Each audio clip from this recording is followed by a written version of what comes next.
لوگو تمہارے پاس تمہارے پروردگار کی طرف سے نصیحت اور دلوں کی بیماریوں کی شفا اور مومنوں کے لیے ہدایت اور رحمت آ پہنچی ہے۔ کہہ دو کہ یہ کتاب اللہ کے فضل اور اس کی مہربانی سے نازل ہوئی ہے، تو چاہیے کہ لوگ اس سے خوش ہوں، یہ اس سے کہیں بہتر ہے جو وہ جمع کرتے ہیں۔ کہو کہ بھلا دیکھو تو اللہ نے تمہارے لیے جو رزق نازل فرمایا تو تم نے اس میں سے بعض کو حرام ٹھہرایا اور بعض کو حلال۔ ان سے پوچھو کیا اللہ نے تمہیں اس کا حکم دیا ہے یا تم اللہ پر جھوٹ باندھتے ہو؟ اور جو لوگ اللہ پر جھوٹ باندھتے ہیں وہ قیامت کے دن کی نسبت کیا خیال رکھتے ہیں؟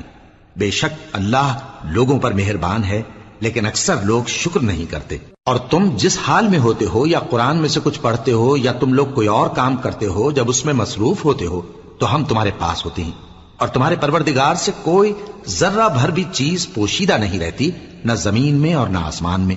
اور نہ کوئی چیز ہے اس سے چھوٹی اور نہ بڑی مگر کتاب روشن